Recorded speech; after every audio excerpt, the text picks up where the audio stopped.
Look at what we're getting. Look. Look, this filter was on 2 weeks. After 2 weeks, this is what they're sending for me as water in St. Lucie. The incoming water into my house from the Barbados Water Authority, and this is what the Barbados Water sending for me. We paying a water every month, every single month, with taxes. I don't want to talk the water bill, and this is what we getting drink.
Testing, testing.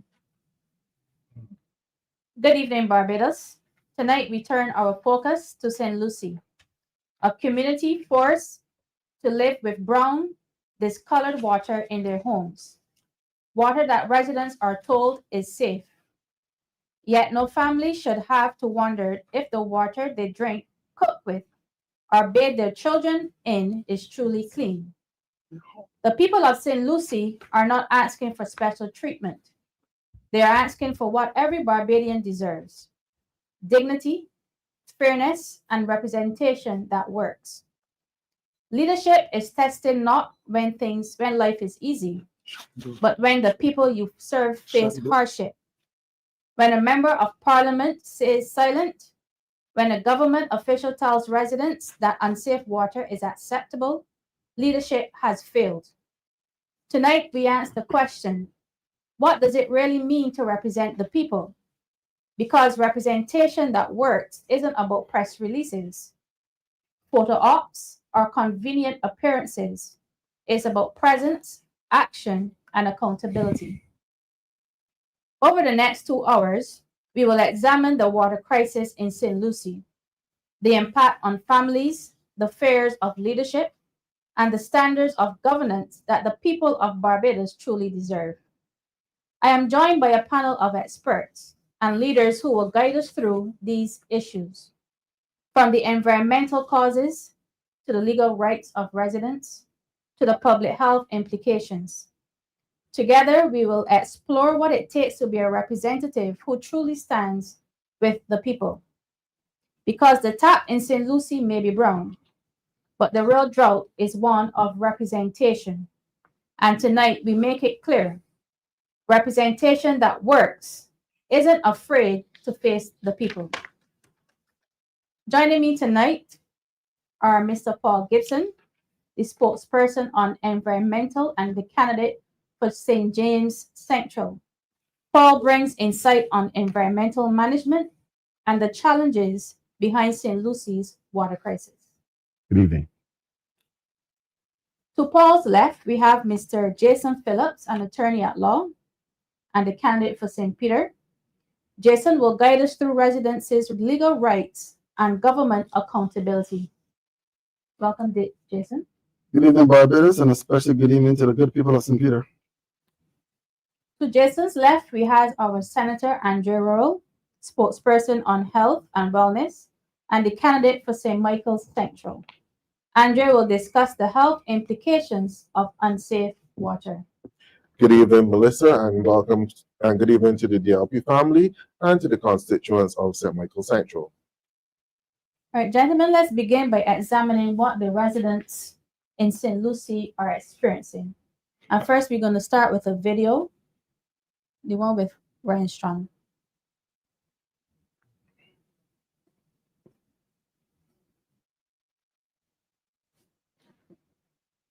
Barbadians to drink sewage water. Barbados Finance Minister Ryan Strawn at the IMF meeting. And I think it's important to recognize that as a small country, we are faced with issues in relation to drought as well. We issue in relation to food security. And therefore, as part of one of the critical priorities that we are using is to upgrade our sewage plants to tertiary, to be able to reuse that water as part of our process to replenish our aquifers, because we don't have any rivers or any such thing. We rely solely on rainfall and having the aquifers fill in order to manage our water. There's some desalination capacity as well.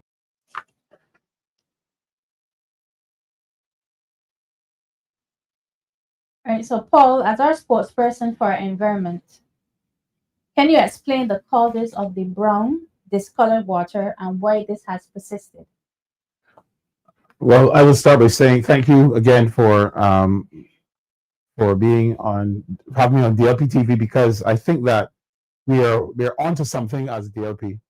What we're discovering regarding this whole water issue is, unlike the Democratic Labour Party, where during 2017, I remember there was a major project that was done where all the pipes from St. Philip all the way through to Atlantis, those 80 to 100-year-old pipes, were all decaying and breaking down and so on. And I remember the minister at the time of water took the time and the funds and began replacing all the pipes from St. Philip all the way through to St. John and coming to the Atlantis Hotel. Yeah. And I remember the Santia Bradshaw saying in the Senate, in the Reality House, that the DLP didn't do anything with water or with pipes. And I was just waiting for the opportunity to declare and to remind Santia Bradshaw that we took the bull by the horns and began a process of pipe replacement, because the pipes in Barbados are over between 80 and 100 years old. The old black metal pipes.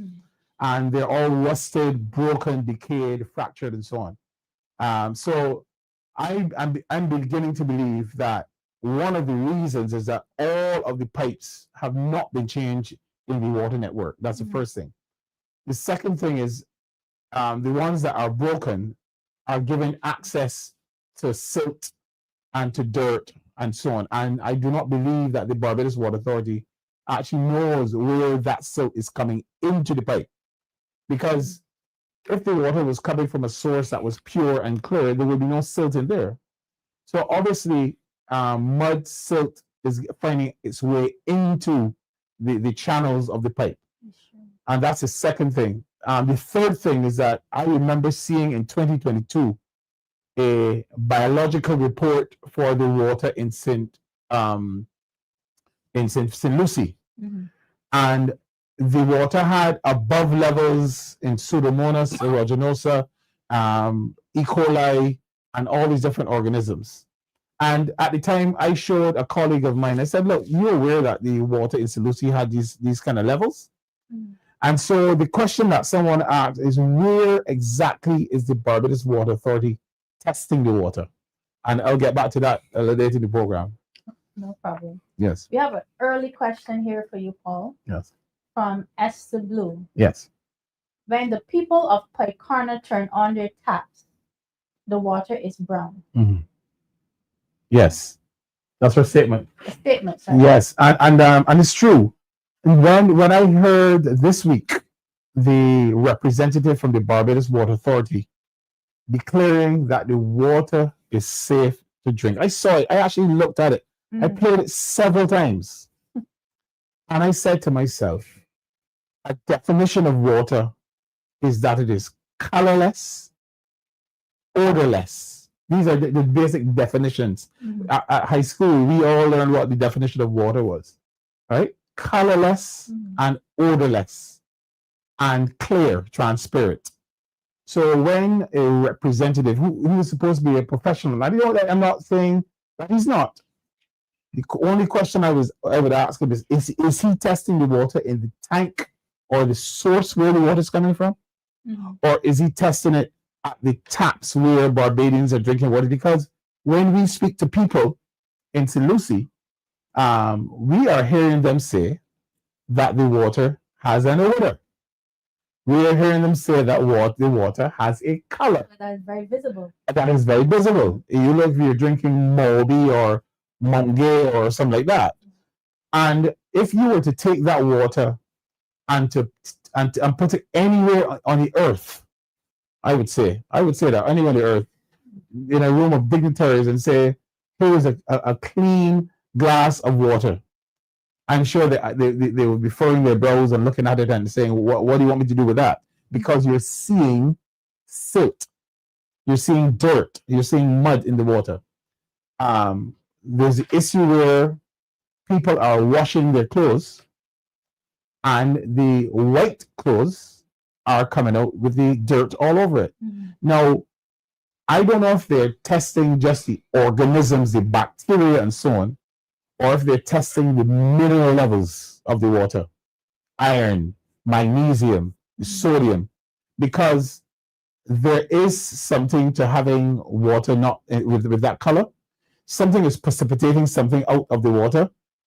The iron levels are high, and if you have people that have hypertension, you don't want to be taking in high levels of iron like that, right? So I would ask the Barbados Water Authority to go back to the drawing board to find out exactly where along the course of the pipe that the infraction is coming, because there's obviously something wrong. There is obviously something very wrong with what is happening there. Well, the acting CEO of Barbados Water Authority, he has stated that the water is safe to drink. Mhm. How does that statement affect the public's trust? Well, I think that the lived experience of the people of St. Lucie means something. I do not think that the people in St. Lucie are lying at all. As a matter of fact, I was talking to a gentleman by the name of Mr. Brooks only last night, Mhm. and he was telling me about the issue that he's having. He said they cannot drink the water in St. Lucie. He says he has 2 teenage boys and he has to buy water. One of them used about 32 bottles alone, and the other one used 32 bottles. When you add the cost of just them buying water to drink, they can't drink the water. They cannot drink the water. They cannot wash clothes with the water. And the way that they're able to cook is that they get water from the same Barbados Water Authority trucks. And that is what they're using to fill the pots to cook their food. So when the deputy chief of the Barbados Water Authority is saying to the intelligent, right people of St. Lucie, where our family father came from, St. Lucie, El Barra, I believe that it's a slap in the face for the people of St. Lucie. What is he saying? Is he calling the people of St. Lucie liars? Why is it that they have given a discount in the water bill of $32 to them? What was that, by accident? Was that because it was just a figment of the imagination of the Barbados Water Authority? It came from somewhere. The people are under pressure. I would further say that the Democratic Labour Party believes that until this issue is fully resolved, there's no reason why the people of St. Lucie should be paying a water bill, because they're not getting value for money. But that's a different area. One of my colleagues will probably look at the legality of that. Yes, we'll get to that. Yes. And we have another question here. We have seen an increase in thyroid problems in Barbados. Does this brown water have the capacity to affect thyroid health? I'm so happy you asked. I mentioned earlier that they talk about the pathology or the pathogens or the bacteria or viruses or whatever found in the water. They're saying that is negligible to very little. That's what they're saying. We, the public, have not seen those reports, and this is something that we should be asking for. That's the first thing. We also want to know where along the tap are they checking, which brings us to the fact, the second point I made earlier, that there are breaches in the taps. And if there are breaches in the taps from the ocean, if there are breaches in the taps from in the hills, from the clay soils or whatever, you can have an infiltration of iodines and so on into the water. You could have displacement of chlorine and iodine. And these are levels that they also need to be checking. The chloride levels, the iodide levels, because they would have an inextricable association between the thyroid function of, which the thyroid, as you know, and just for those viewers, the thyroid is responsible for metabolism. And that is how fast your body breaks down food and the muscles and so on, energy and so on. And if it is too high, you have a problem. You'll be going to your surgeon and seeing Dr. Chris Maynard and the other specialists to look at what's happening there, the overactive thyroids. And if it is not doing what it's supposed to do, you can have the reverse, where it could slow down the thyroid and so on, depending on the ionic balance of the water and so on. But I don't think that anybody is looking this far. I really don't know how much they really care, because I remember, God rest his soul, Alvin Topping, and Shaquani Hunt.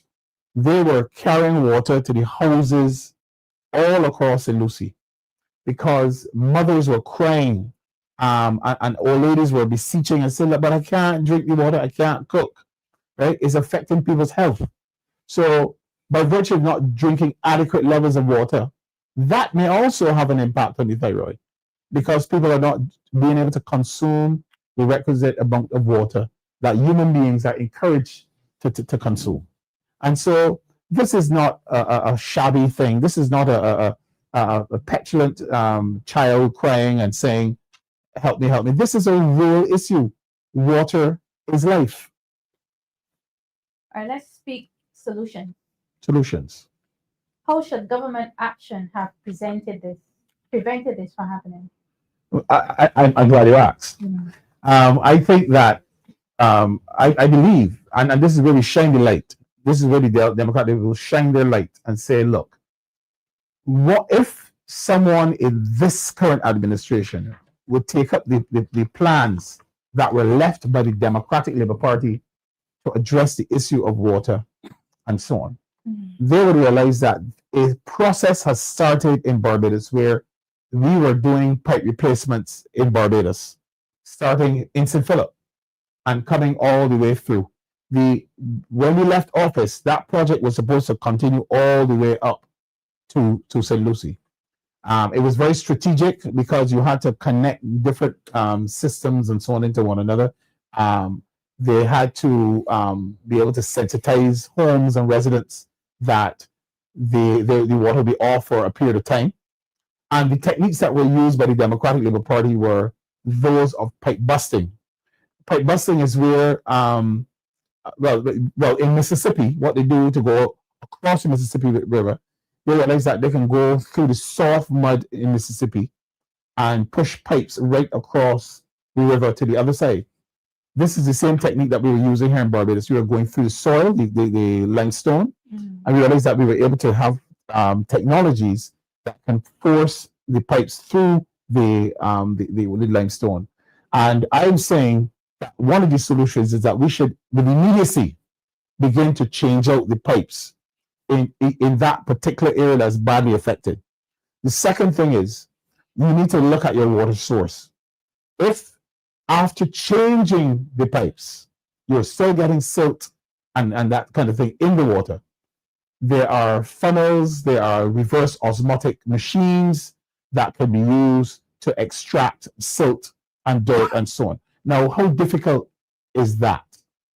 And if it is such a malignant problem, which it is, you would look at the main communities that are being affected, and you would put a stopgap between the water source and that community and use an osmotic pump to clean that water.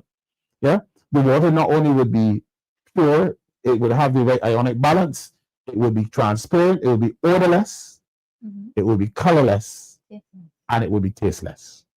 And this is one of the solutions. The other solution that we can consider is the same way we have in the Brighton area a freshwater desalination plant.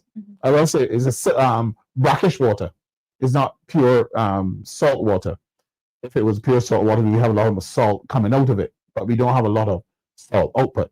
But in St. Lucie, we could set up such a desalination plant and usurp. It's like doing a surgery to send the flow. If you're sending blood around, you know how you do transplants or whatever, heart transplants. You can actually shunt water around the current system, come out of the system, have a desalination plant that sends water into the taps and so on of people's homes while they sort out the current problem. That's a second problem, but there's a third one, but we don't want to discuss necessarily everything here, but we want it to go to the right areas where they can have a response and have a solution to what's happening there. When you began speaking, you said some of these pipes were in existence for like 80 to 100 years. Yes. So ideally, yes. How often should these pipes be changed? The pipes, to be honest with you, those iron pipes that were made of iron, of metal, they lasted very long. They lasted from the time we were a colonial power, from way back then. And they did what they were supposed to do. The pipes that they are using now is a polyethylene pipe, a blue, thick polyethylene pipe. And once the sun can't get to it, they too can last probably up to 100 years. Very, very long. So the pipes can last long. But you don't wait till they become 80 years old to change them. You have to have a systematic, methodical plan program of pipe replacement as a part of your management system. And we're realizing now that doesn't seem to be a normal practice in Barbados. Whether painting lines in the road, replacing pipes, bus stops falling down, nobody's is systematically managing or governing Barbados in a proper way. They're getting a lot of money, but they're not doing what they're supposed to do with it. Right. Thank you, Paul. Now we come to the legal side of things. So, Jason, residents have legal rights to safe water. Where has the MP for St. Lucie been while this continues? Good evening again, Barbados. Good evening, Melissa. He is AWOL, absent without leave. That's what I'm going to say. Because a member of parliament must always remember, and I'm also speaking to the member of parliament for St. Peter too, because we have issues with water, not only in St. Lucie, but also in St. Peter, especially on the border with St. Lucie. First and foremost, a member of parliament's obligation is to the people. People first, party second. We repeat again. Your constituents must come first, and then the party.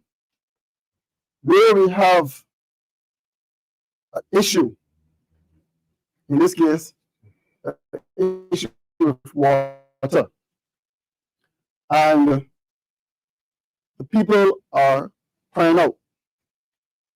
They can't drink the water. They can't cook with the water. They cannot even wash their clothes with their water. And to bathe in that water, you risk your own health. And a member of parliament, whether that member of parliament is for St. Lucie or St. Peter,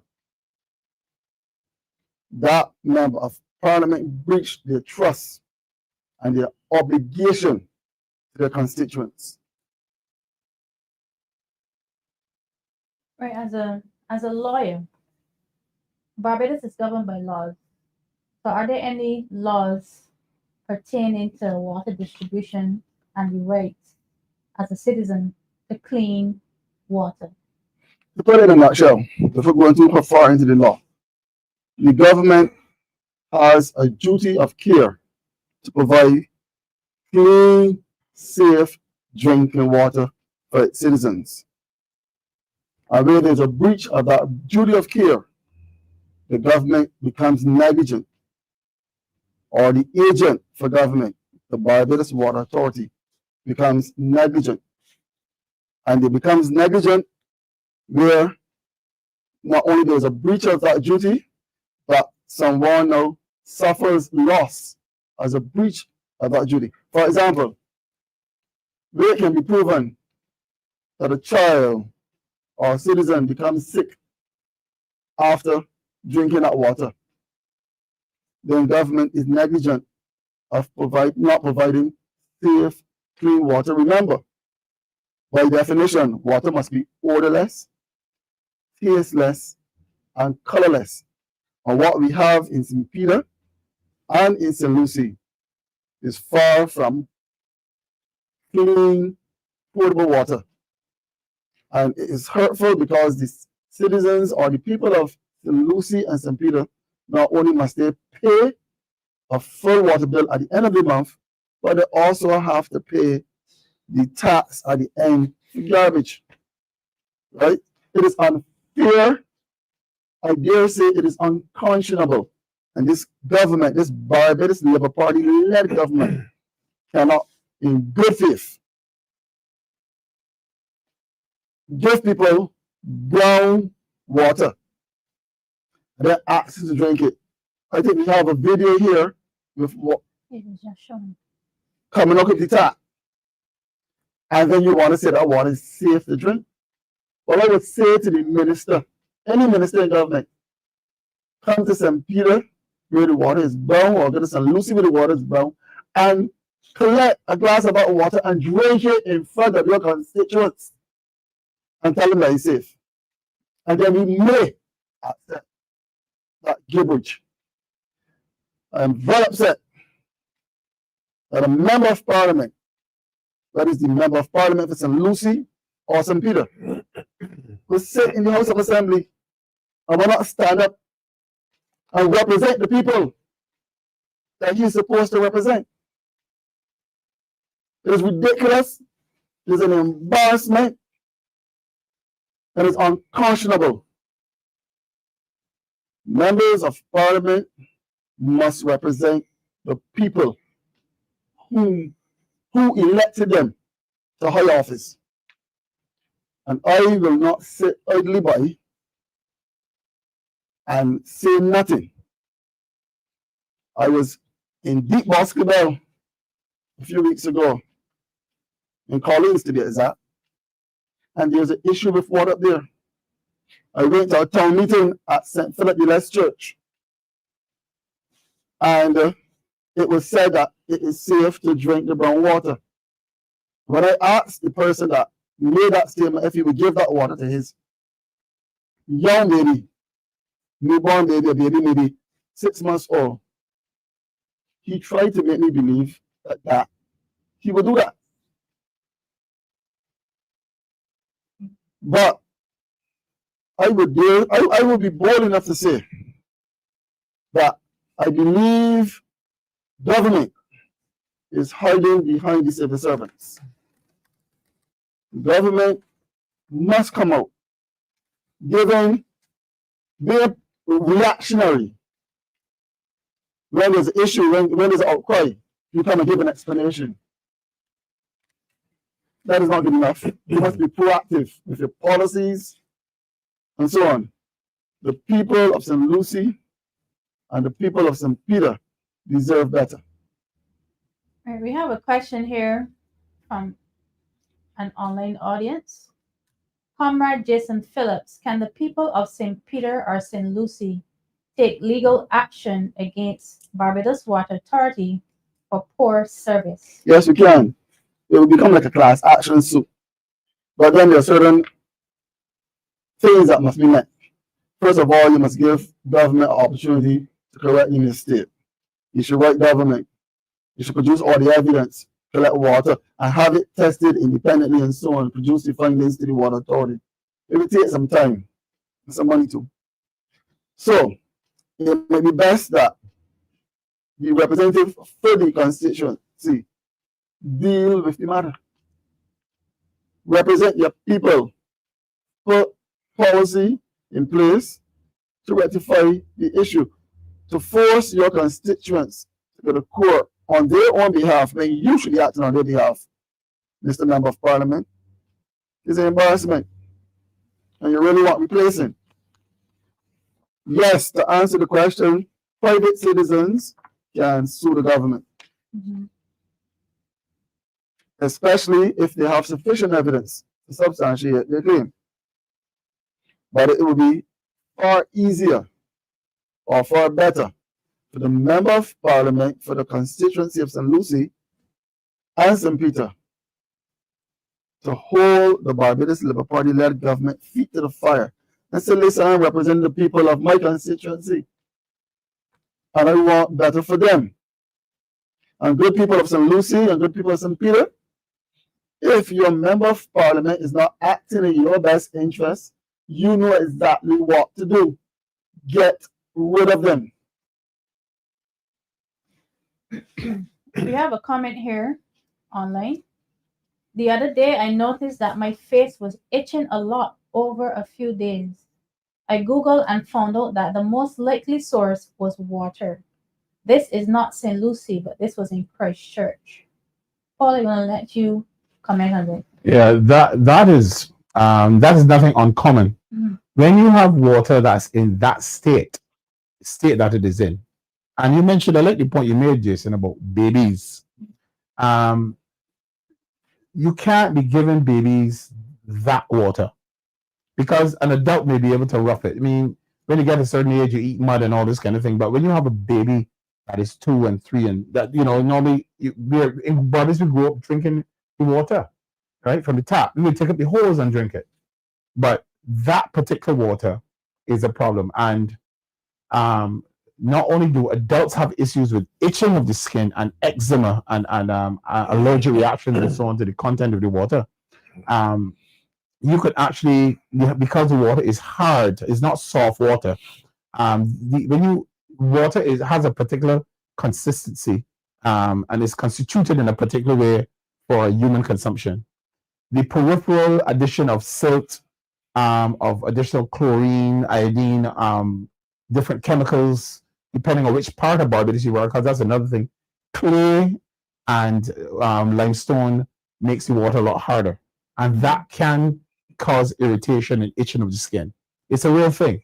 And so you may find, I would actually like one of our physicians in Barbados or a group of doctors to actually perform a study on the members or persons that live in St. Lucie in regards to the dermatological state, in terms of the GI state, the gastrointestinal state, the levels of blood pressure compared to the rest of Barbados. There are a number of things that I would love the doctors in Barbados to check out, because this represents, everybody's saying stuff, but like Trump said, don't take Tylenol anymore in pregnancy, but he didn't have any hard facts or data. Same here, the Barbados Water Authority is saying to us, you can drink the water. But we need hard facts and data, and we need to know the sources that water is coming from. So yes, that person needs to see the dermatologist and make sure that they're not having a reaction to the hard water and the different chemicals in the water. All right, Jason, back to you. Representation is about action, not excuses. So as a future representative for St. Peter, how would you go about remedying this problem for your constituents? Melissa, thank you for that question. First and foremost, you have to locate what I believe by now, government will know exactly where the water issues are, right? You have to replace the pipe. There's no two ways about that. You have to replace the pipes. Having done that, you have to, in fact, even before I move on, I will also say you need to give a grace period in paying of water bills. The water right now does not meet international standards as far as I am concerned. The water authority might say something other than that. But as far as I'm concerned, if I see water coming through the tap looking brown, I want to know if it's feces. It might not be. I want to know if it's rust. It might not be. I want to know if it's mud. It might not be. I don't know what it is, so I'm not going to drink it. So if you have discolored water coming through the taps for a period of time, if I was the minister now, or when I'm elected, I'm going to ask that people in St. Lucie and people in St. Peter be given a grace period of whatever amount of weeks or months not to pay a water bill until that problem is rectified. As minister, I will have those pipes changed out. And you know, I'm going to change them out in such a way where you fix this area because there's a burst there, and then down the road it fits another area. If you have a new pipe here and a new pipe there, the old pipes between there, because of the water pressure, will burst. I think that's part of the problem now. They're doing patchwork, and you need government to have a full structure program, right, where you change perhaps a kilometer or what have you, and you do it properly, and don't make excuses. Right? The only solution is to replace the old pipes. There's no way about it. All right. And in the meantime, do not charge people for water they cannot use, because the people are still buying water. They're buying water to drink, water to cook with, and so on. A lady showed me some clothes that was destroyed. Right? People are losing good clothes. They can't go to church on Sundays. They're losing appliances and so on. I think also where it can be proven, government might have to, or should, not have to, they probably should compensate people for their appliances if they're damaged. So as member of parliament, if I have enough evidence that an appliance was destroyed, perhaps a washing machine or what have you, government will be obligated to replace that appliance. All right. Andre, we come to you. Unsafe water is a serious health risk. What dangers face families in St. Lucie? All right, thank you, Melissa. Before going to the families in St. Lucie, I just want to say that water is critical to every aspect of your life in terms of health. You need it to clean up with. You need good, clean water for drinking, for cooking. Obviously, you will need it for your laundry, everything. So the provision of clean water, not just in St. Lucie, but anywhere in Barbados, should be the paramount importance to any government. And any representative should make sure that their constituents have clean drinking water.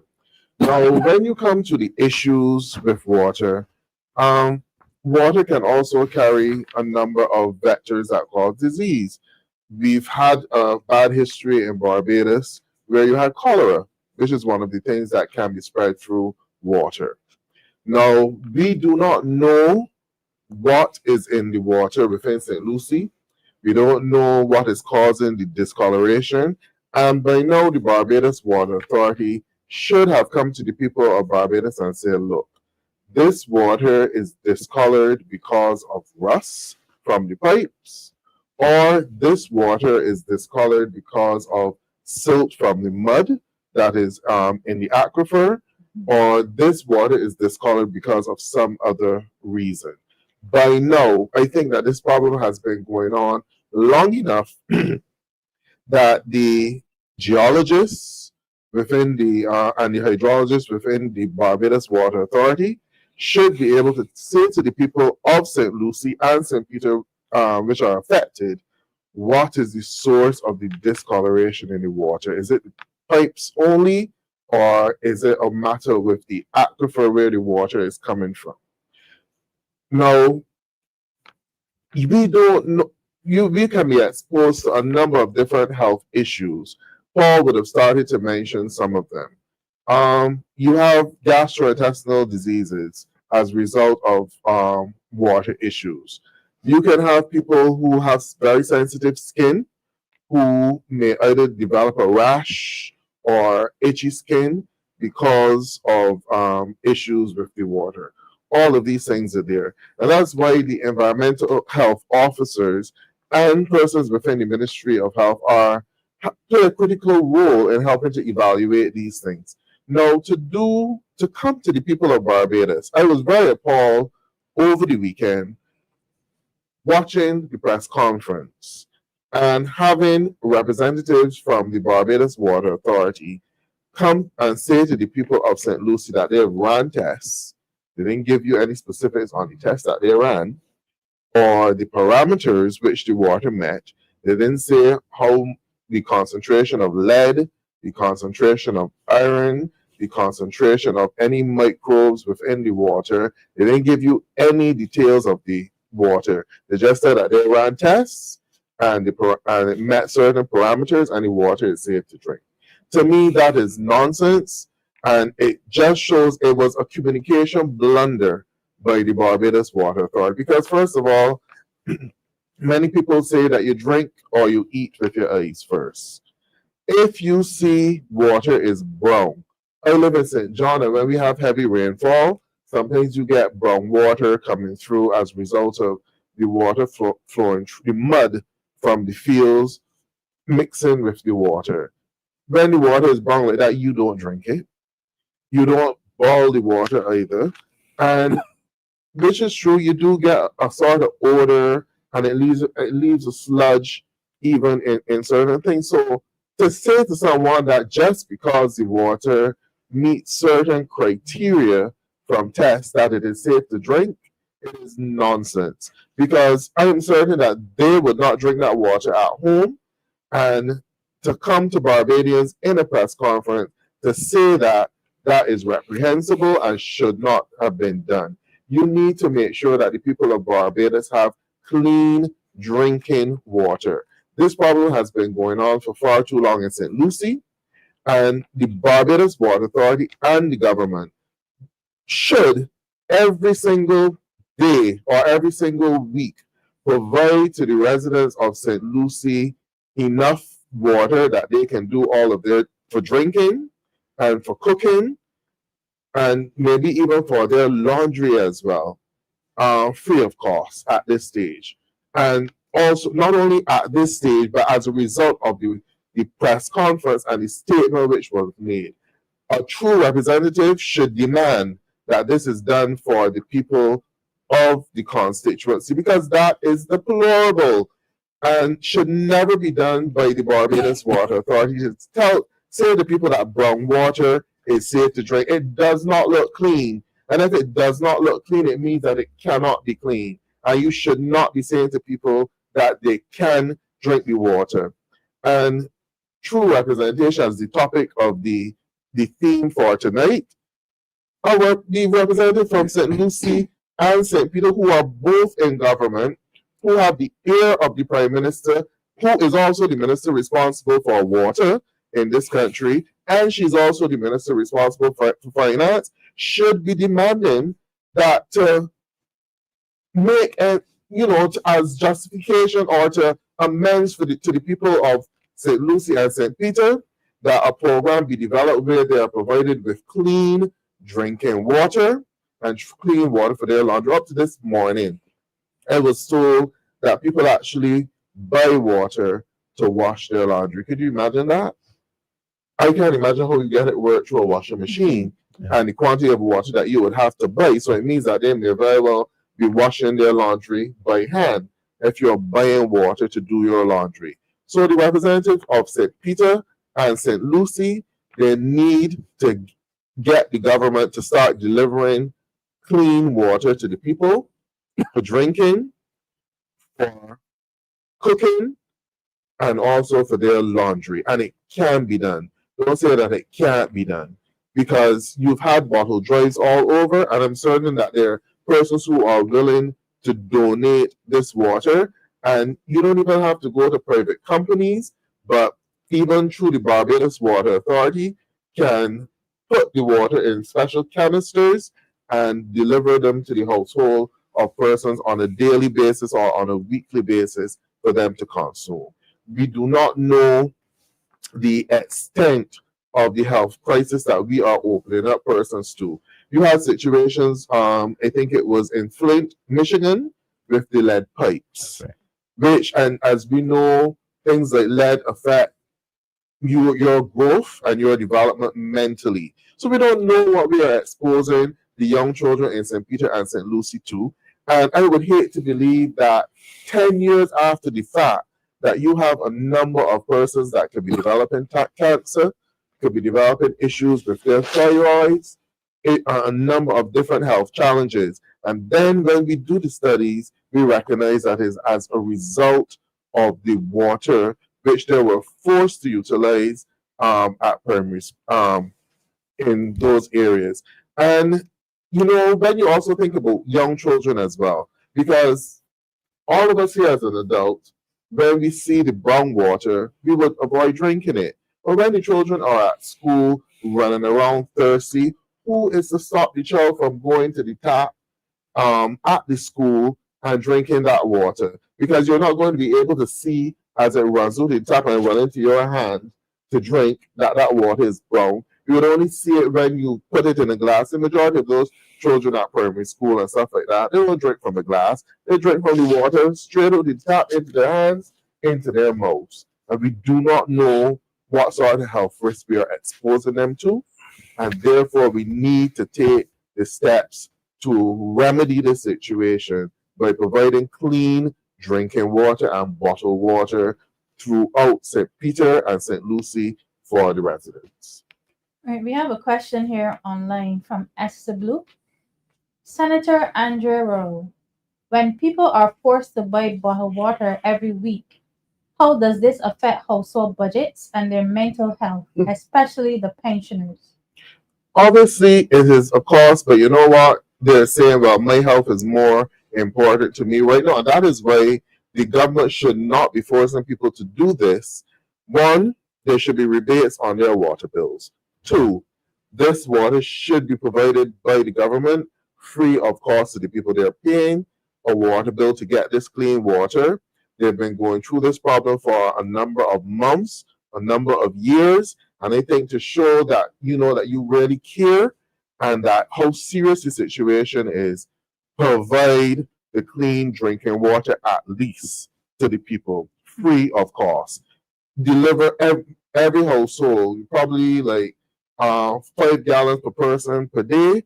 Deliver 20 gallons per household so that people will have adequate drinking water, and put depots within the area that persons can freely go and collect the water, because I don't think that people will be so vicious that they will go and take up more water than what they need and start selling it. But if you utilize the churches and the schools within the areas and the various mini marts and so forth that people can go and collect the water, I don't think you can find people from Christchurch coming to St. Lucie to collect free water. But you know, Barbadians are not that insensitive. But you do it and you put whatever checks and balances on it that it can be done. And this is a solution. This is a solution that we are offering freely to the government of Barbados. You need to do something about this. You need to do something about this, especially as you go into your annual conference and you're trying to give people in Barbados the impression that all is well. Wait and take the conference to St. Lucie over the weekend. If you believe that the water is good to drink, take this conference to St. Lucie and drink the water up there while you're at your conference. Have it at the head table for every single person that comes to speak. Give them a glass of St. Lucie brown water to drink if you believe that it is good and palatable for the people of Barbados. All right, Andre, how should a responsible representative respond to this situation? Well, I think I would have outlined some of that, but a responsible representative, well, first of all, is he going house to house? First of all, if you were going house to house to your constituents, you would know how they're coping. And as a result of them telling you about the challenges that they're going through, as a responsible representative, you will try to put solutions in place. Because if you go, I'm not too familiar with the St. Lucie districts, but if me, for example, if I go into Parks Road and everybody in Parks Road complaining about water, I would be able to find a solution to fix those people. If I go to Buckingham Road or something like that, and it's the same issue, I would be able to put a solution to that. So if the representatives from the Barbados Labour Party were actually in touch with their constituents, you would hear the people of St. Lucie and St. Peter saying, my representative has been around, and as a result of that, he's put this measure in place. You're not even hearing them saying, well, look, the water tanks are coming more frequently, and I don't have to buy water to do the washing, because that's something that you could make available. Most persons will probably do their washing on weekends. Make sure that a water tank comes into the community on weekends, and that every single household has a drum that they can collect this water to use for their laundry on weekends. Things like that a responsible representative would do. Agitate, because I cannot imagine living in a constituency and paying a water bill and you're getting poor service. By now, the residents of St. Lucie and St. Peter should be told, look, and the opposition leader requested this, that they should not be paying a water bill for the service that they're getting. So if you had decent representation from the two MPs for St. Lucie and St. Peter, this would have been done, because, like I said, they have the ear of the minister responsible for water, and they have the ear of the prime minister, who's the same person, by the way, and they have the ear of the minister of finance, who is the same said person. So 3 in 1. But that can show you how simple the problem can be fixed, because the one single person, the prime minister of Barbados, who is the minister responsible for water resources, who is also the minister of finance and also the prime minister of Barbados, if they had any intention and really did care about how this matter is affecting the people, it would have been dealt with there and then. But I guess that the election is not tomorrow, but by the time now and the election, if it is next month, they will probably give the people of St. Lucie a rebate and find some way to fix the problem then. But for right now, they're not dealing with it, because no, it can be done. I want to add to what you're saying, and I like how you framed it. You said that the person that is responsible for water in Barbados is who? Prime Minister. The Prime Minister of Barbados. You said that the Prime Minister of Barbados is the what? The Minister of Finance. I remember a couple of years ago, I'm having the same problem that the people of St. Lucie are having in Redmond's Village and in Seaview, where the water is either null and void or dirty when it comes to you can't use it. The same thing is happening not only in St. Lucie, but it's happening in Redmond's Village in the St. James Central area. And I remember spoke about it on Sunday night when I addressed the members of Redmond's Village. But for the longest while, the people of Redmond's Village had an issue where there's these rotten pipes that are filled with calcium and rust and everything. And there's a very small entrance of water into the area. Many nights, a nurse, a fireman, a soldier will come home from work, will step in the shower, turn on the tap, and nothing comes up but air or sometimes it's drips of brown water. I remember the Prime Minister ran some finance some pipes to go all the way up to Sandy Lane. So Sandy Lane got water coming from down the hill, down the Warrens area, coming all the way up the highway to run into Sandy Lane and bypass Redlands Village and bypass Seaview. And my point is it that we have two Barbadoses? Is it that some people can get water, but the people in St. Lucie and Redlands Village and Seaview can't get water? Yeah, and so I think it's a despicable thing when you have citizens waiting for water. The Minister of Finance and the person in charge of water is responsible. Big works come to me. She said, big works come to me. And she can't get a simple problem fixed, like what we did when St. Phillips and those people were not having water. We changed out the pipes. Mm-hmm. Why is it that they can't, in 2025, they can't change the pipes out for these people? I think it is despicable. I believe, I heard the representative for St. Lucie on the radio last week or week before. And he was on the radio pretty much saying, they ignore me, they're not paying me the money. I've been trying to get you all fixed up, but they're paying me the money. And he's going on. And I said, fella, I say, fella, grow up here. Grow up here. You are the representative. What are you doing? You ignore me. No, you're supposed to badger. You're supposed to fight for the people of St. Lucie and say, no. I want water up here and make sure that you even hold placards because they put you there as a representative. And if you can't do it, get out of the way, as far as I'm concerned. And so I love that point you made. That's a very big point. The point is that the issue with St. Lucie's water falls squarely on the shoulders of Mia Amor Motley, the minister responsible for water in Barbados. And I want that to sink in. This is not being political, no. This is just a statement of fact. Mm-hmm. And let's call it, you go around, you're solving the problems in St. Vincent. You're solving the problems in Kuwait.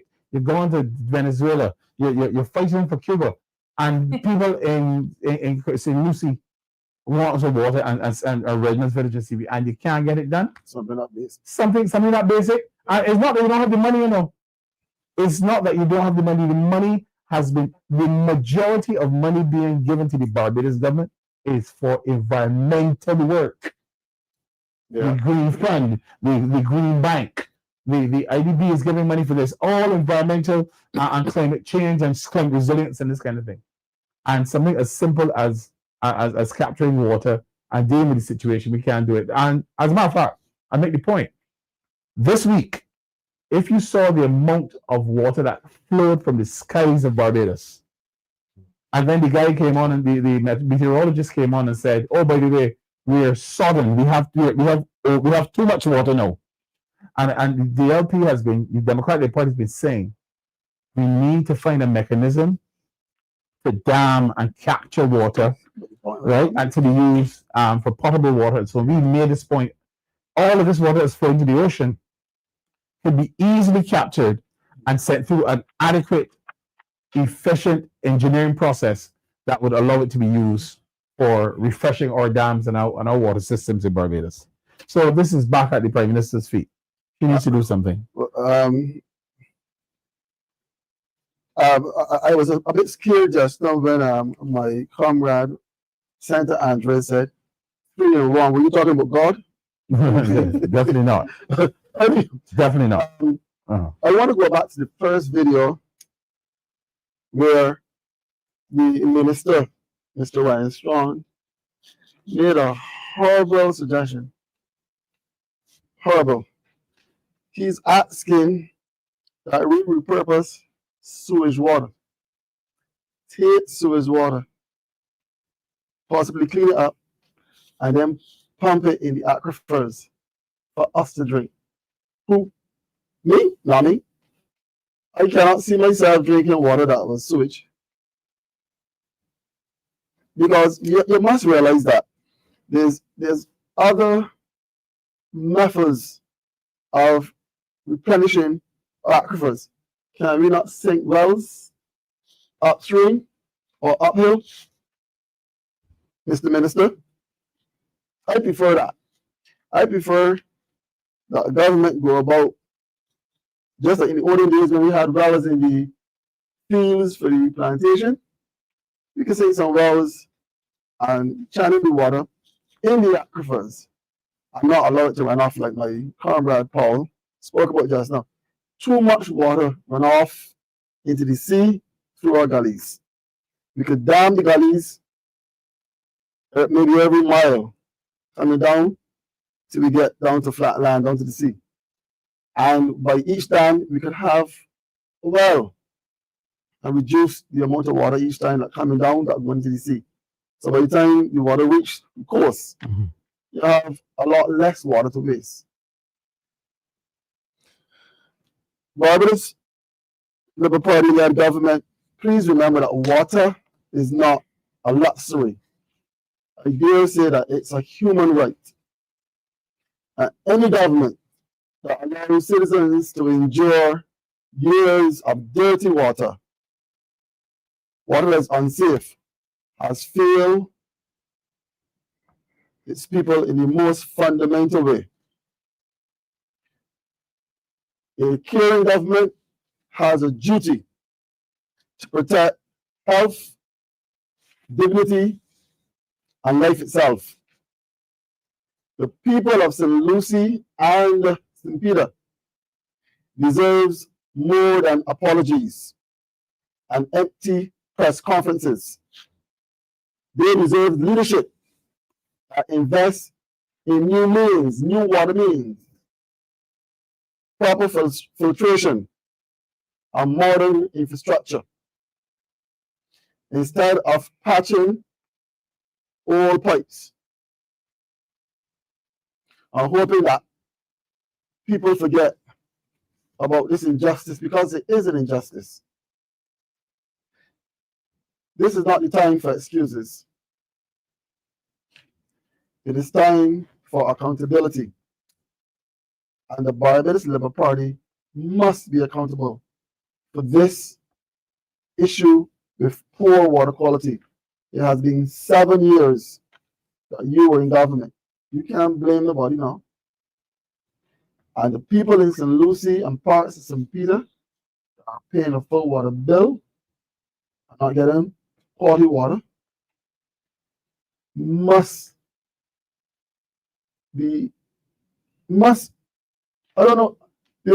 be given better. You must give them a rebate on the water bill, and you must get out there and is providing a water truck or water tank during the day when everyone is at work. It is nonsense. You have to provide water when people are home early in the morning and on evenings, and sometimes 3 and 4 times on evenings too, because you might come out at 5 and then by the time the truck gone, someone don't get home. Imagine what is worse. Sometimes not only do you have horrible or dirty water in certain parts in St. Peter and Lucie, but oftentimes the water is also off. That's another issue. So in your opinion, Jason, who is ultimately responsible? The government is responsible because the government is elected to look after the affairs of the people. You collect taxes. And therefore, if there's an issue and you're taking the people's money, fix the issue. Full stop. And just remember. Can I jump in Sure. there on the taxes? Because during that communication blunder which the Barbados Water Authority had over the weekend, you heard that, well, number of persons are being disconnected because they can't pay their water bills. You heard that the Barbados Water Authority is collecting the gas, the sewage and garbage levy through the water bill, which was supposed to be $60 million a year, but they now said that they're paying over as much as $100 million a year. So it means that you are collecting more revenue for the gas and sewage the garbage and sewage levy, and therefore you can reduce the burden on the people by reducing it. Because don't forget, it's obviously going to be difficult for a person to pay their water bill. You were paying a water bill of $38 a month. 30, I would say $38 a month generally. And then this government, when they came in 2018, added the garbage and sewage contribution onto it, which pushed your water bill up to 175% dollars yeah. a month. Mhm. And now you're saying that you're collecting $40 million more annually than what you had budgeted for, and you cannot give people an ease on their water bills, No, especially in a situation where you're noticing, because of the hardship going on in Barbados, that a number of persons cannot pay their water bills, and you have been forced to disconnect them. And you are also noticing that even though you forced to disconnect them, that they're not coming to have the water bills reconnected. So it obviously means the persons cannot afford it. But yeah, so this government is doing nothing in terms of easing the burden on the people of Barbados. And that came out through that communication blunder, which the Barbados Water Authority called a press conference over the weekend. Yeah. So they can definitely do more. The revenue is there. You're supposed to be paying out 60 million, you're collecting 100 million. So the revenue is there. That if they wanted to do something to assist the people of St. Peter and St. Lucie, the revenue is there that they can do it with. Yes. And also assist all of those people too, because water is a basic minimum, a basic need for every household. Correct. So if persons are having issues paying their water bill, why isn't the welfare stepping in to clear that bill for them so that they can get running water into their house? Are we trying to create a health crisis in this country with persons who do not have running water in their house? So if they don't have the running water in their house, the government should be concerned, the representatives should be concerned, where are they getting the water from to bathe their children, to provide milk for their babies? No mother in this country should have to be worried about the safety of the water that they're using to bathe their children or to make milk formula. So, and if you have a number of people in Barbados who are disconnected from the water means, first priority of the Minister of Social Care and People Empowerment, send the welfare officer to the house, see what the issue is, wipe off those bills so that people can get water running back into their house, because we don't want no gastrointestinal diseases being spread in Barbados because you don't have water to wash your hands after you've come from the to the toilet, and have a number of people with diarrhea, vomiting in Barbados. You don't want to have a situation where people have skin infections because you don't know where they're drawing their water from to take a bath and to wash their clothes. And that is should be the first priority of the minister responsible for the welfare department. Water is a basic need. So if you have a number of households who have been disconnected and they're not paying to be reconnected, send a welfare officer to check out the situation, pay the bill, and have running water going back through the taps of the households. Yes. If I may add to that, I paint this scenario here. I'm in Qulan and Redmond's Village area, and the water truck. Remember, what year are we in again? 2025, right? October. There's internet. The people go to the moon. And people are floating. All these creative things are happening in the world. And right there in Qulan and Redmond's Village, the water truck blows the horn. And Barbadians are running out of their doors with buckets and laying them out at the side of the road so that they can catch water and lift them, and all the little kids and everybody's struggling to carry. And the one that gets me really are the old ladies, especially when the truck don't go all the way up. You know they're not getting any water because there's nobody to take their water into the house. And this is Barbados. This is the land of the Wyndham and Sandy Lane and Polo and all this kind of stuff. Hendry. We have people in Barbados right now, in this Barbados, the beautiful beaches.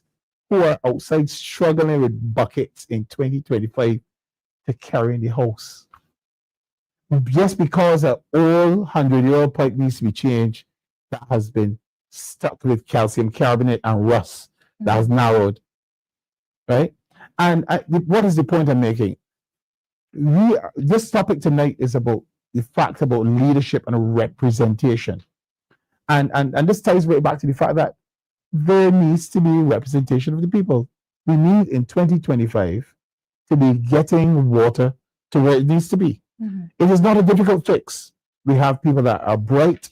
We have great accountants. We have people that run large organizations. Fix the pipe, change it out. We want in Redlands Village, we want in Seaview, we want in St. Lucie. Sort the problem out. And that's all we're calling for, you know. Now, for the last 7 years, and this is the last 7 years as far as I'm concerned, it's the last 7 years of the Barbados Labour Party, where they haven't been governing. And this last 7 years of the Barbados Labour Party is really beginning to put a burden and a pressure on the people of Barbados. 40 new taxes, right? The bus fare went from 150 to 350, and I'm sure, I'm convinced, and nobody can tell me anything. If they had the opportunity to push that bus fare up again, I think they would have done it. Not remembering that the mother with 3 kids would be affected so badly by increasing some of the bus fare, right? Water is fundamental. Let's get back to the basics, nuts and bolts. Water. Sort the water issue out, man. I find that video that we saw earlier with the guy who was creeping on the ground, Mr. Producer, in St. Lucie. If you can see that again, it'd be lovely.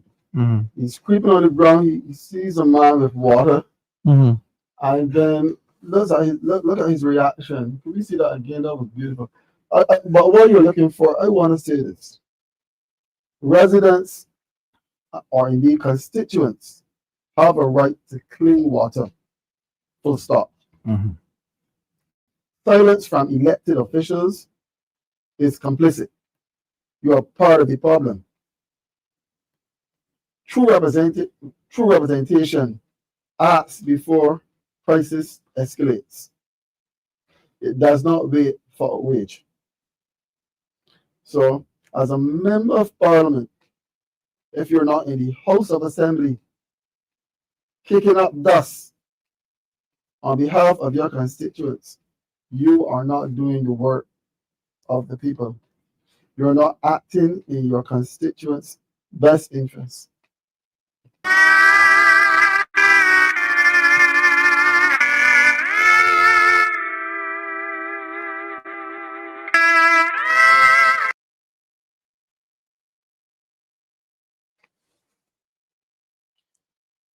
Accountability is not political convenience. It is a duty to the people. So, imagine, and I'm speaking directly to the member of parliament for St. Peter and the member of parliament for St. Lucie. Imagine that you come home, whether you live in a fancy house or a shed, and you go and use the bathroom, and when you flush, there's no water. That happens to people in St. Peter and St. Lucie. Or, if there's water, it comes out brown. You're really going to eat a meal after that? You come home from work, you use the bathroom, you flush the toilet, you wash your hand in brown water, and you go for supper. Perhaps that is not your experience. It also baffles my mind. How is that residents in, and this was happening for quite a while, residents in Six Men's Village, especially where the people are squatting, we're getting brown water. And they had 2 tourist facilities in the area. And they were getting clean, clear, fresh water.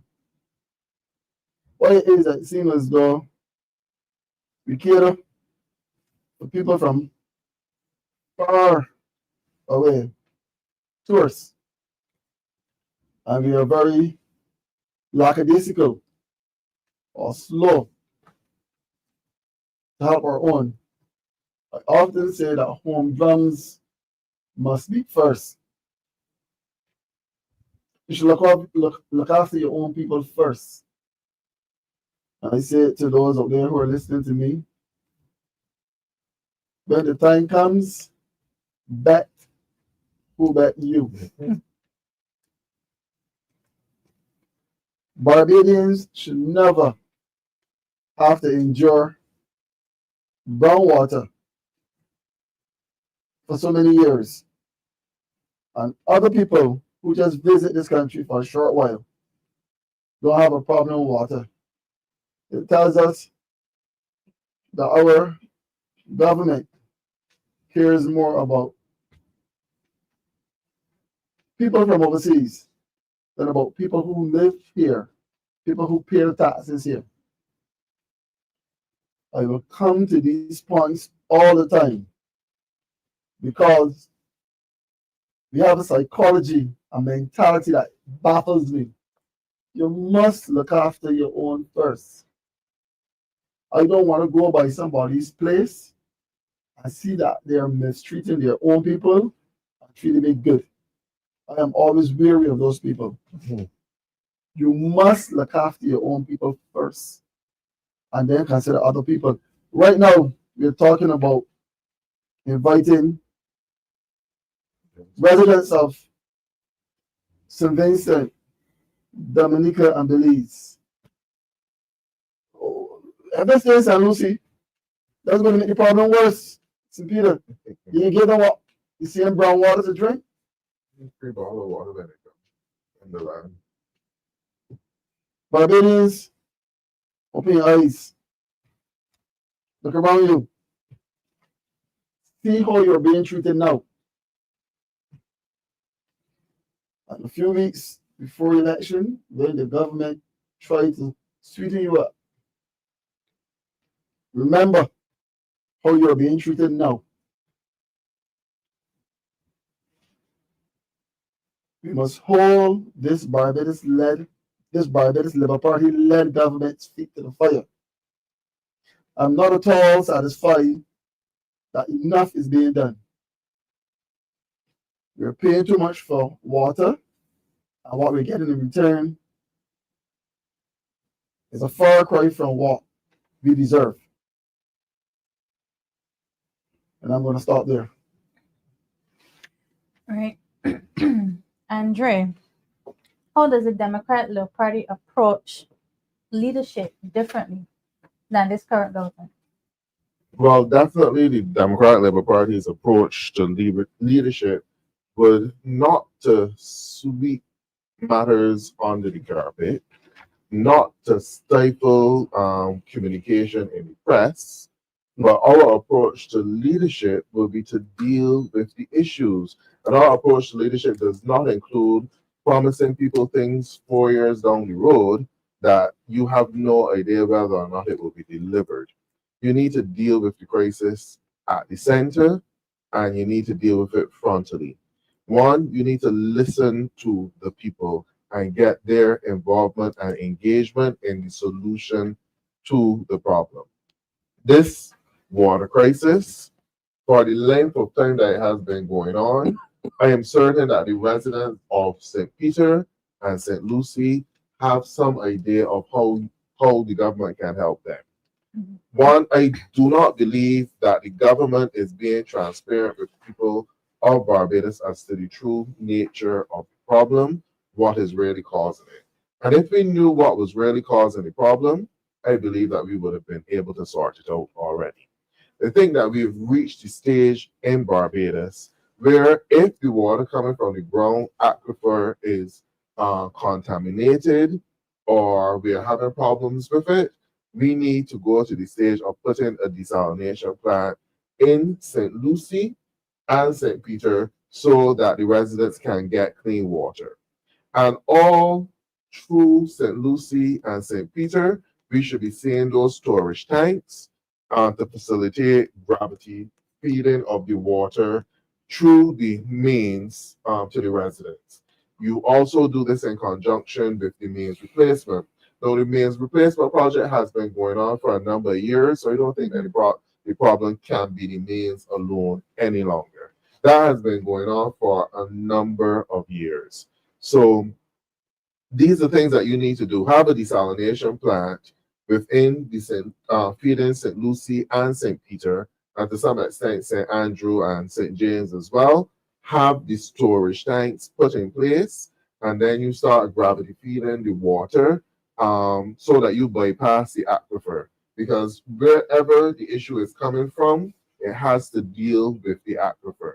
And if you are gravity feeding the water from those tanks and the desalination plant, I think that that will bypass that problem. And I don't think that that is a problem that will take you 10 to 15 years to put in place. You get the package desalination plant or the desalination plant in place, you introduce the new mains across the constituency, and also install the tanks, and you can go probably a year, 2 years the most. And within that period of time, you deal with the short-term issues and making sure that one, the persons have access to clean drinking water, they have adequate water to do their laundry, and all of those things. And is a problem that could be easily solved. And I think that this government, in terms of leadership, one person who's wearing 3 hats at this time can solve the problem. And the Prime Minister did say that all big works go through her. And I do not understand for the life of me why this is one big works problem that she is finding difficult to solve. And she controls the lever, the funding. All she has to do is to have a special cabinet meeting with in Barbados to deal with this St. Lucie water crisis and put in place the measures that would be needed to fix it. And within a week, the rollout can start. She's going about the world begging for money for all sorts of things. They've just begged for taking a loan from China for $390 million to do another promise expansion to the Queen Elizabeth Hospital that we still don't know if that will solve the issues. Go to the Clean Water Fund and beg for money to fix the issue in St. Lucie and not push the matter under the carpet or try to hide it or stifle the media from actually carrying information with regard to it. Because at the end of the day, the people of St. Lucie are still there. So you can't shut up that's about nearly 18,000 constituents together in St. Lucie and St. Peter. You can't shut up 18,000 people one time. We need to deal with the issue. And we have a comment here from Erskine Watson. Some pensioners install water tanks along with connections to have their tanks filled. Such systems cost as much as $4,500. In terms of that, well, for persons in St. Peter and St. Lucie, that cost should be covered and come as a rebate because it is a necessity. Throughout Barbados, and we do have the facilities to do it because we offer rebates on our taxes for solar hot water systems, and also concessions as well for putting the solar panels on your house. So something like that, which is necessary, I think that there should be a rebate for it, so that in particular for pensioners, it should be offered to pensioners for free, so that they will not have to cover the full cost of it. So if you can't rebate the full cost, at least do a 50 to a 70%, 75% rebate. And because it helps with the problem. And then if you have a number of those tanks, you just have to create a schedule where they come through districts, fill those tanks, and people will at least have water that they can use in their household for the laundry, for cleaning up, and different things, and for bathing. Okay, well, currently they're only rebating the $32 to each customer. So this question is for you, Paul. What separates Democratic Labour Party's leadership from what we've seen in St. Lucie? Thanks for that question. I like to deal with this question because it really points Barbadians' minds into where it really should be, which is that any good leadership involves proactivity, accountability, and environmental responsibility. These are three things that the Democratic Labour Party are very good at doing, right? And so we find ourselves in a situation where when you become aware of things like this, right away, as we had started doing when we were in government, we started to replace, we had a mains replacement campaign. And it was on its way down the island. It actually was stopped. The handbrake was pulled up on that for a couple of years. We don't know, up to now, we don't know why that means replacement campaign was stopped, but it was stopped. And unfortunately, we are where we are today, 7 years later. The other point I wanted to make is that we do not just talk about solutions. We are an action party. If you look at the leaders that we've had over the years, starting from the founding father of our party, L. Walton Barrow, who had a vision for lifting Barbadians up. He's the one that started removing things like outhouse toilets and getting people to school. The reason why the clinic system was put in place was because people were having a lot of chiggers and lice and all this kind of thing going up. I mean, that was a reality of Barbados back in the 50s and the 60s. And the running water had put an end to that problem. Well, pretty much it arrested the problem because people were able to shower and to get showers, bathe, and so on. So water, from the time the party started, we have always been about proactively looking at the hygiene, looking at proper water consumption. We were talking in the last the LPTV that the public health inspectors would go from house to house testing the water and so on, because it was very important, right? Water care and water purification and so on. So all in all, from 33,000 feet, the DLP will be shedding light on these areas, finding solutions. In the case where there needs to be a desalination plant, we provide one. In the place where you need to circumvent the system for a season to fix the problem, we'll do that. For a situation where we need to cut or lower the prices or the taxes associated with water. And by the way, the person mentioned about the tank costing $4,500. The question is, when you spend your money doing that, is there a cost to you for filling those tanks all the way up 4,000? Do you still have to pay the full cost of filling a full tank, 4,000 liters? You have to bear that cost. Again, if you have a situation in a specific geographic area, there's no reason why those people should be still paying bills. I remember Jason spoke about an amnesty for bill payment for a period of time. It is something that the government should seriously look at starting tomorrow, because it is unconscionable for Barbadians to be still paying such a high water bill, not getting adequate service. Is a breach of the service contract. And we must remember that it is a breach of the service contract.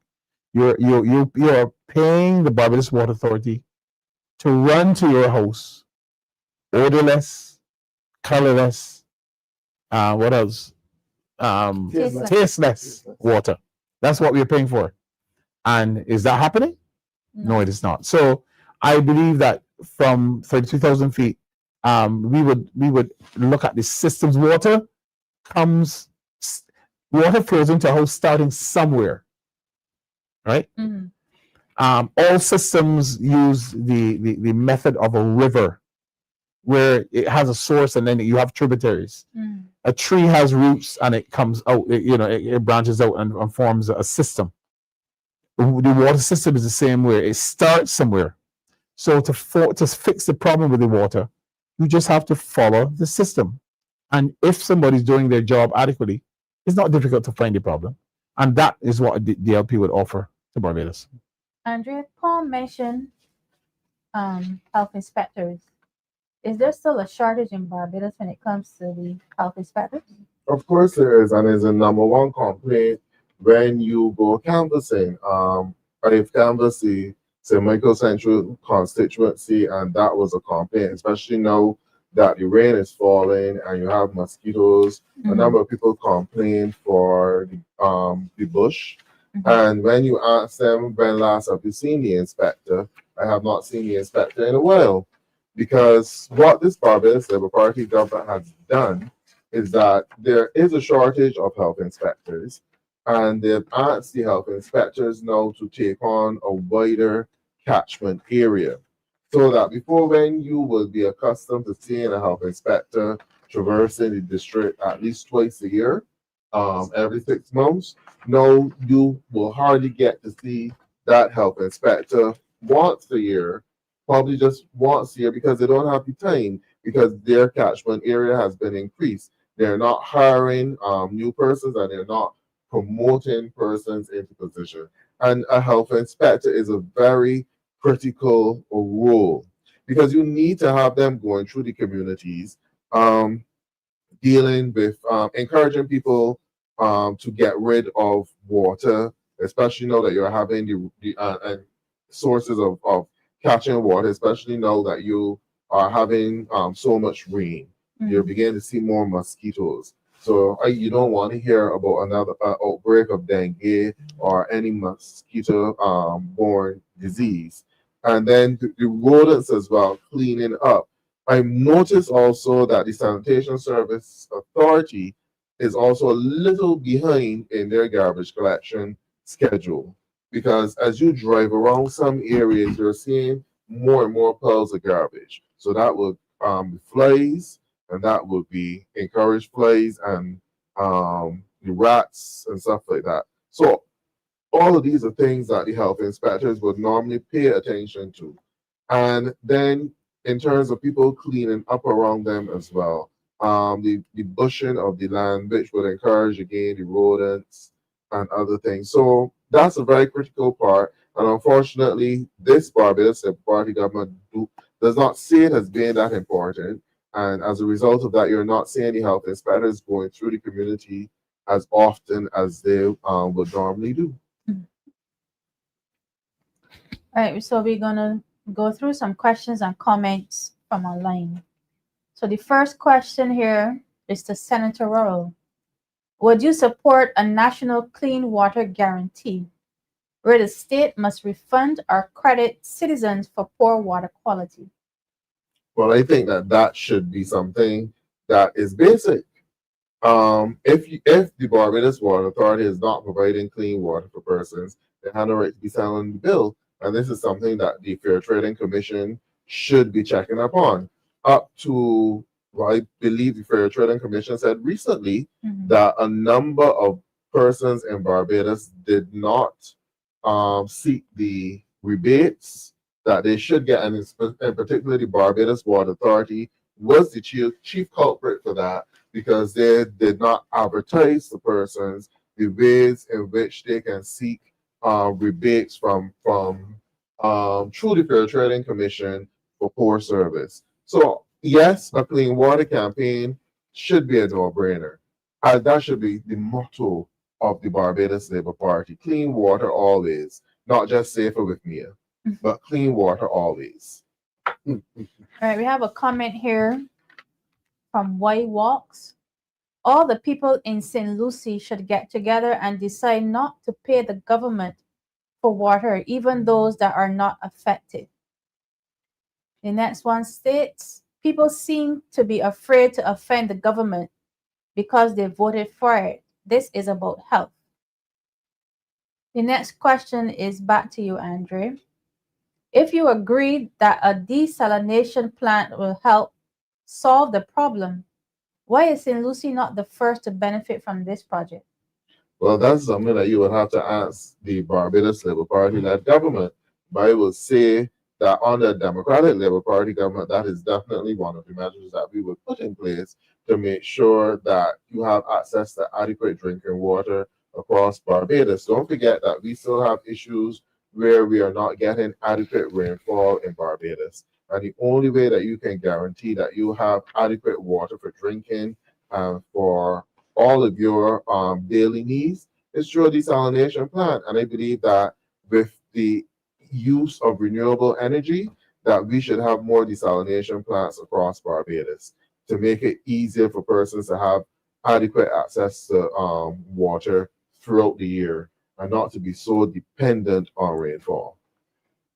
All right, Jason, I'm going to bring this next question to you. Mhm. What is the difference between not paying your water bill and getting a disconnect notice and paying the bill and getting no water or dirty, unsafe water?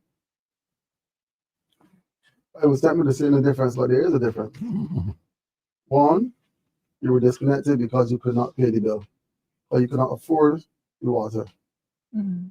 And the other scenario is you could afford to pay for the water, but the water you're getting, you can't use it. Either way, you have no water. But in both instances, the government is responsible because water is too vital and too important.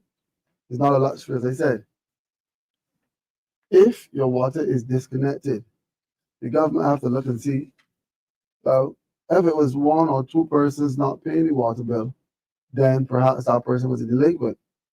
But if you have a number of people sufficient that could raise eyebrows and say, wait, these people can't afford this water, then you have to look again at your billing and ask yourself, should we lower this bill?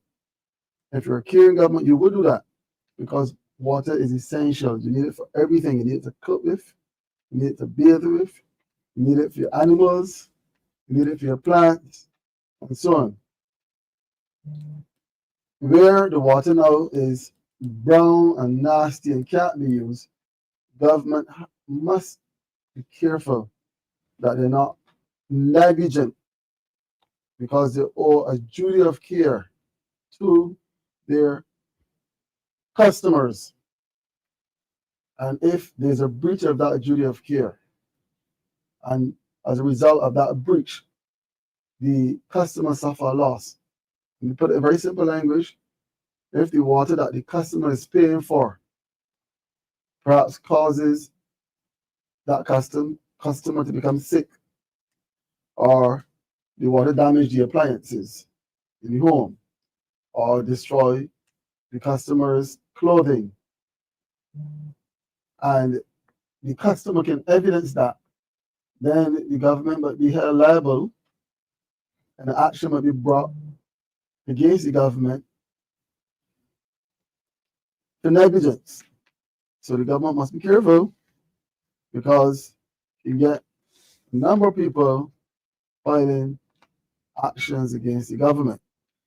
But a caring member of parliament who recognizes that he has a mandate, an obligation to his constituents, would not and should not wait to reach that level.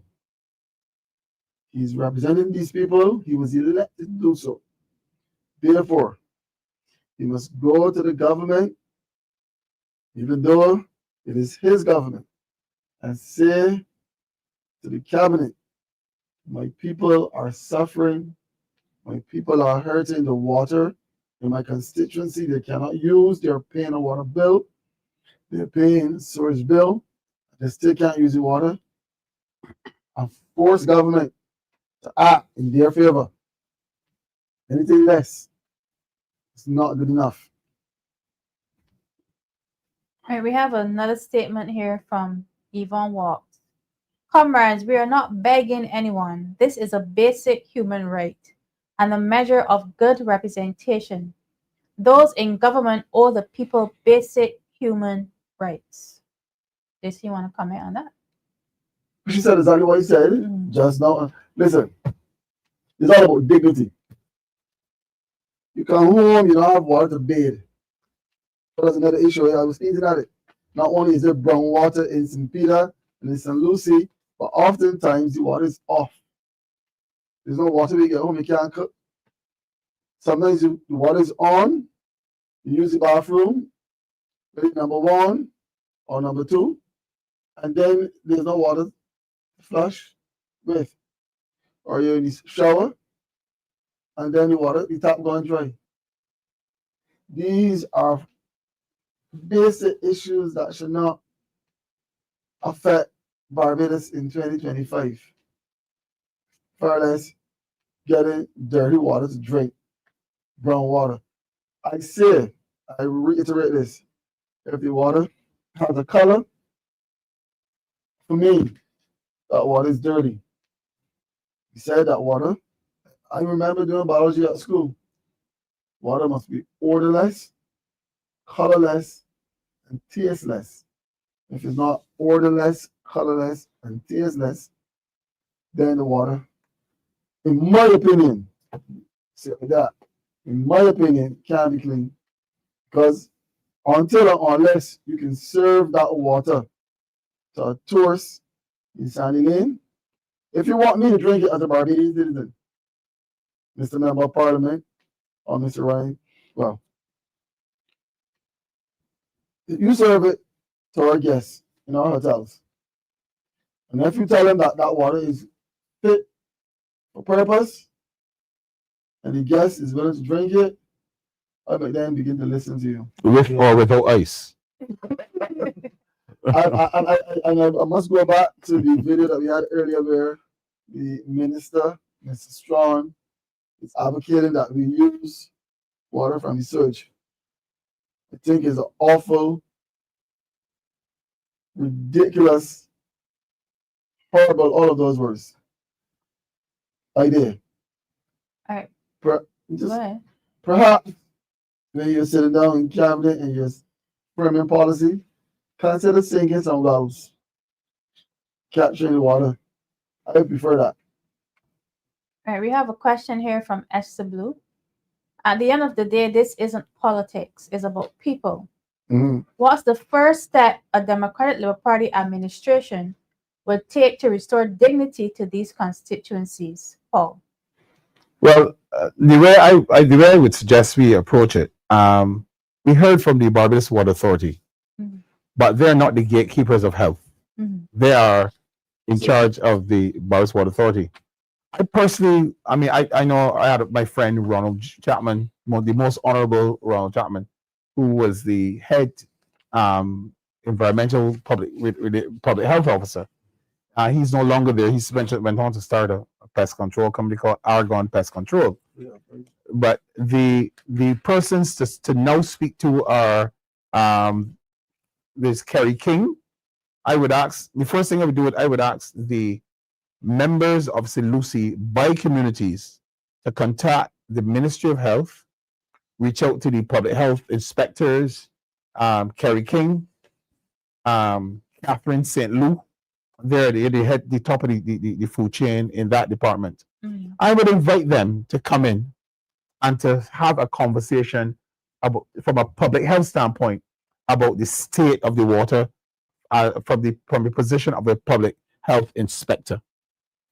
They're the ones that give the reports to the Barbados Water Authority.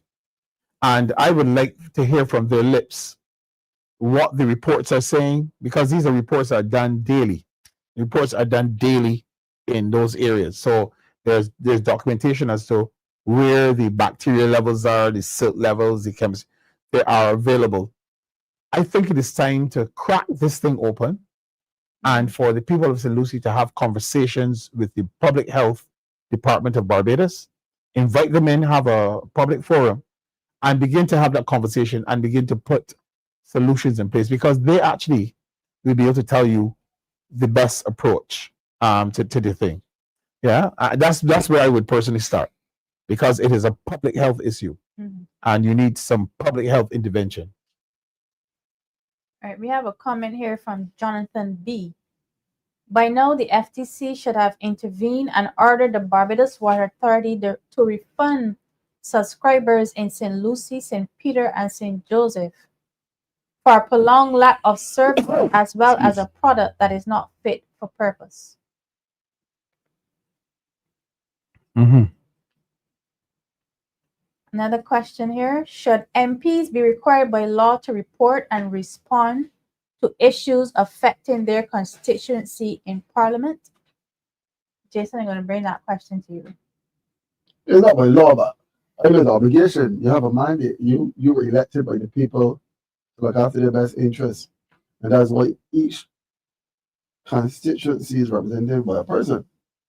At the end of the day, you are in a member of parliament, would have been a member of a party that would have been elected to office. But first and foremost, the member of parliament's obligation is to his people who elected him.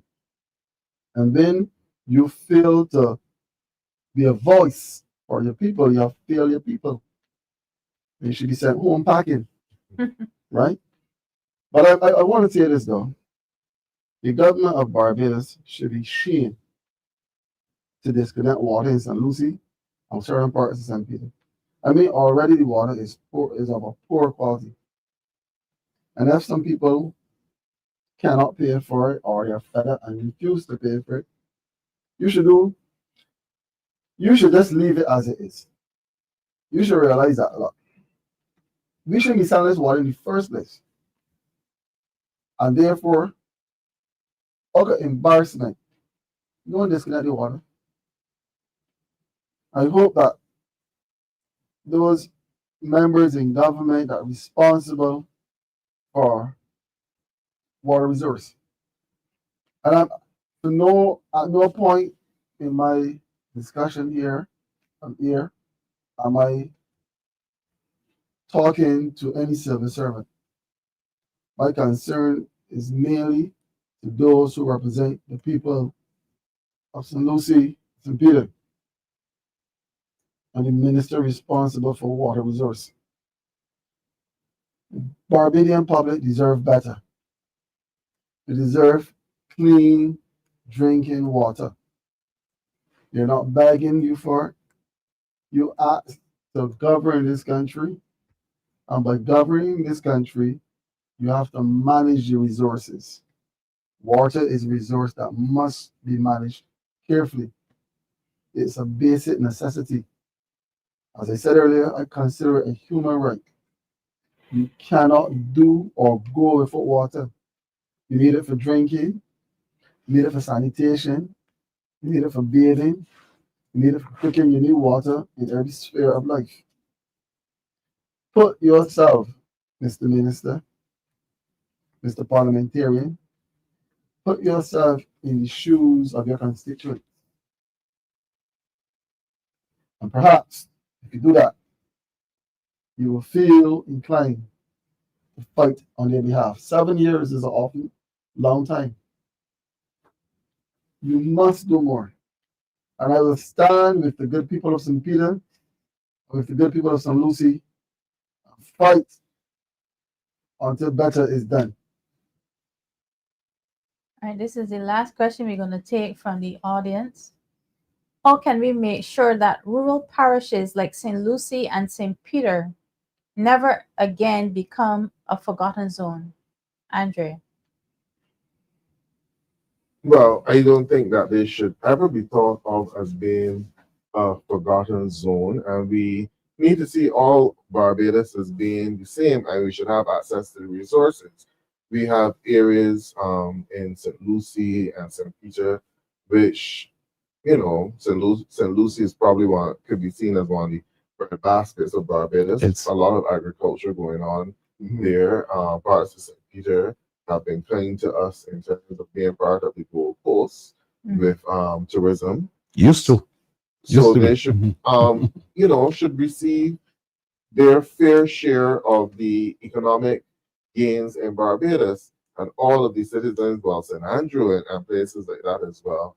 You know, every Barbadian have a right to have at their disposal access to decent water, easy provision to easy access to proper health care and all those things. So they should never be seen as being or feel as though they're a forgotten part of Barbados.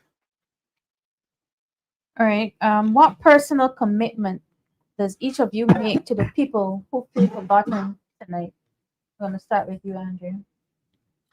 Well, in terms of the commitment, a Democratic Labour Party government, and with candidates that we are, well, what we are encouraging our candidates to do under the leadership of Ralph Thorne, we need to connect more with the people. And that will make a difference in terms of representation. When you connect with persons, and not to forget the persons who actually elected you, that is important because to make it into parliament, people must elect you. And you need to hold that trust with the persons who elected you and make sure that you find a way to be there for them and to meet the needs of your constituents. That is the most important thing. It's not about being a minister, it's not about being um, a minister and all of those things, it's about being a representative. And once you have that heart where you are interested in representing people, and you have that vision of Barrow where you want to see Barbados grow and develop, and the people of Barbados grow and develop, you will do all that you can to make sure that the people of Barbados get what they deserve or need. And that is what is lacking now, because this trickle down economics which we are getting, in that when you drive around, you're only seeing the villas and stuff like that flourishing and booming, but you're not seeing the small man in Barbados feeling as though he's flourishing or booming. But when you go around, you're not seeing the young people in Barbados. They're very downtrodden. A lot of them recognize, but it's not easy for me to get a job in Barbados. And sadly, a lot of young people in Barbados are saying that they would like to leave because they don't see a future for themselves. And we have to change that dynamic in Barbados and make Barbados about the Barbadians, and that Barbadians actually benefit. And when for this country to develop and prosper, it means that the people of Barbados develop and prosper along with it. Jason. Do you care to restate the question? Sure. What personal commitment do you make to the people who feel forgotten tonight? Well, those of you who are following me on Instagram, you know that I describe St. Peter as a forgotten parish. And I'll say to you, or I say this to you, after the outgoing MP for St. Peter leaves, I will be your member of parliament who will be your voice in parliament. To me, it is people first, party second. I'm not afraid to say that because I mean it. When I make a part of the new Democratic Labour Party led government, or God forbid, I'm in opposition, I will always be that voice for you. I will always listen to you. I will always respect what it is you say to me. I will put your concerns in Parliament to make sure that I act in your best interest. Not only me, but the government act in your best interest. And this issue with water, dirty water, brown water, whatever you want to describe it as, me as your member of Parliament, I will move, and someone caution me for using these words, but I will use them still. Heaven and earth, tooth and nail, to have this problem rectified. Because it is a crying shame. Water is too basic. We are borrowing too much money. And with this amount of money that we are borrowing, this problem should be fixed. People are too busy with other things and criticizing things they should not be criticizing. This Barbados-led Labour Party government should focus on its work. It should get into St. Lucie and St. Peter and do the people's work. I make no excuses for saying that. You were in government for 7 years. It reminds me of the Pharaoh, the time in Egypt, when they had 7 years of plenty, 7 years of famine. Not fixing the problem with water in St. Lucie and St. Peter is an indictment on this Barbados Labour Party-led government. People of St. Lucie, people of St. Peter, and indeed people of Barbados, the Democratic Labour Party is ready, it is willing, and is able to take government and to work on your behalf. We are ready to serve you. Tell your neighbor, tell your friends, tell your family that we are ready to change. The Member of Parliament for St. Lucie and the Member of Parliament for St. Peter, they have gone to sleep on the job. They are missing. They are absent without leave. I, Jason Phillips, I am ready and excited to work for you. Paul, Let's state the question again. Yes. sorry. What personal commitment do you make to the people who feel forgotten tonight? I remember that as I reflect on this particular issue, I remember that there's a $20 million overrun for the whole project. I remember that there's $50 million, $60 million, sorry, for the whole project.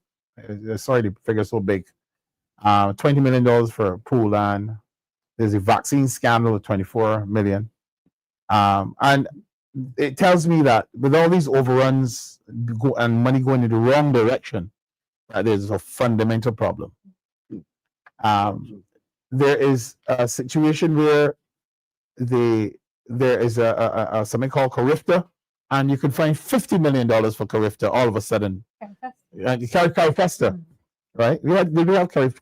Carifta was in a different country. We don't have a stadium, so we can't. Well, that's right. Yeah, Carifesta.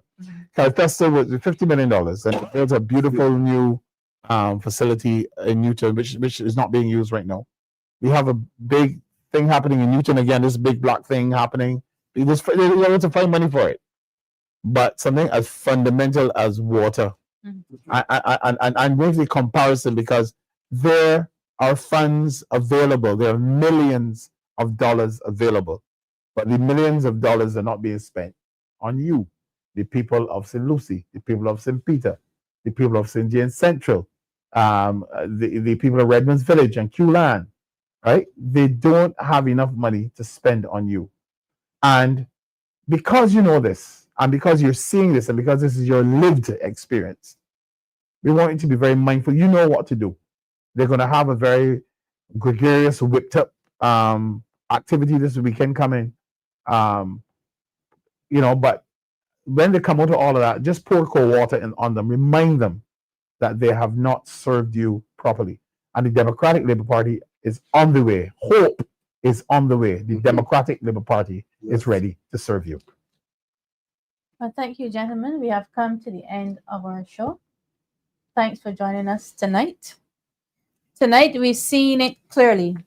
Leadership that ignores the people fails them. True representation listens, acts, and stands with the community. The taps in St. Lucie may be brown, but the real drought is one of representation. The Democratic Labour Party believes that representation that works isn't afraid to face the people. Leadership is about courage, accountability, and service. The Democratic Labour Party will always fight for dignity, fairness, and the well-being of every Barbadian. Thank you to all viewers for joining us tonight. Thank you to the diaspora for tuning in. God bless you and see you on Thursday. Good night. Good night. We only this with Ralphie. We only this with Ralphie. Yeah, one vision, one people, one destiny. We all in this with Ralphie. We all in this with Ralphie. Yeah. Yeah. We all in this with Ralphie. Yeah, yeah. He crossed the floor, not for fame or glory. He crossed the floor to rewrite the story. The people vex, the country tight. Ralphie step up to set things right. From Christchurch East to St. Lucie, everybody know he stand for we. He watch them lost, line by line. Yeah. He said follow the law, not the head lady. We all in this with Ralphie. We all in this with Ralphie, yeah. We all in this with Ralphie, yeah. One vision, one people, one destiny. We all in this with Ralphie. He crossed the floor to unite the country. So everybody sing in harmony. We all in this with Ralphie. Yes, we all in this with Ralphie. Hey, hey. Yes, we all in this with Ralphie. Hey, hey, hey. He said to the house, how you getting this? Watching the chaos parliament in a twist. One member while another talk too fast. Ralphie step in makes sense last. The people laugh, they clap, they grin. Cause Ralphie sharp, he know how to win. The law and logic, he keep them tight. He bring order to the parliament fight. Hey, R-A-L-P-H-I-E. We all in this with Ralphie. R-A-L-P-H-I-E. Stand up tall for unity.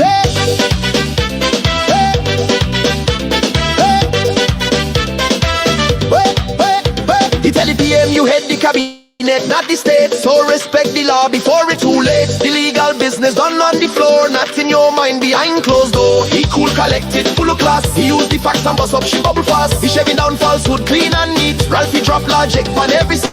Tourism built it, build now this new move. Free movement by imagination to prove. No legislation to pass immigration gate. Yet you telling visitors come, citizens wait. Ralphie say hold on, let's get it straight. Law before limelight, check the man take. He watching close, the people clap. Cause Ralphie catching every trap.